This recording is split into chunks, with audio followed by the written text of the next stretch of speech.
What does it take to become the next European superpower? What are the challenges and requirements? Let's find out. A superpower is a state that has a powerful military, economy, and influence. There are many European countries that are growing and becoming increasingly important and powerful. However, we're going to explore three of the countries that have the highest chances of becoming increasingly important in the European continent. We won't talk about European countries that are obviously very powerful, such as Germany or the United Kingdom. The first country we're going to look at is the Czech Republic, the land of beer. This Central European country has a population of around 11 million people, a GDP of around 290 billion US dollars, and a GDP per capita of around 27,000 US dollars. Its central location within Europe helped its economy grow substantially, making it one of the most successful countries that was part of the Eastern Bloc. It borders big economies such as Germany, Austria, and Poland. It's a member of NATO, the European Union, and Schengen. It has a developed high-income economy based in services and manufacturing. To understand how developed the Czech Republic is, you need to know that it has one of the densest rail networks in the world. It's in the top 10 countries worldwide with the fastest average internet speed, and its capital, Prague, is one of the most visited cities in Europe, and it has a rich history of scientific innovation. Okay, so it is a great country, but is it growing? The population in 1990 was 10.3 million, and in 2020 it grew to 10.7 million. Its GDP, however, grew from 40 billion US dollars in 1990 to 246 billion US dollars in 2020. So it's safe to say that even though the population didn't grow a lot, its economy definitely did. Now let's look at another country, Romania, the country with the highest amount of vampires.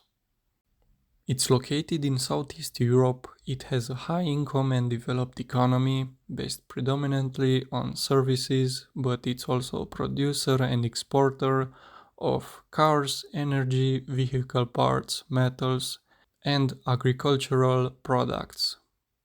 It's a member of NATO and the European Union. The tourism industry is steadily rising, generating around 5% of the GDP due to its popular skiing resorts, medieval Transylvanian cities, and Dracula's castle.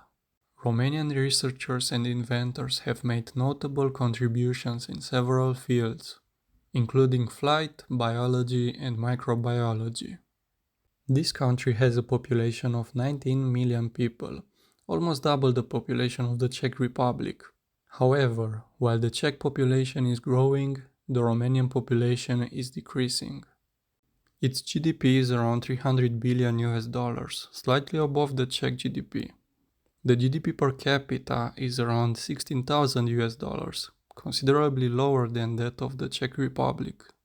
Cool, but is the economy growing? Yes. In the year 2000, its GDP was just 37 billion US dollars, and 20 years later it was 251 billion US dollars, which means that the economy grew over 6 times in just 20 years, and it continues to grow.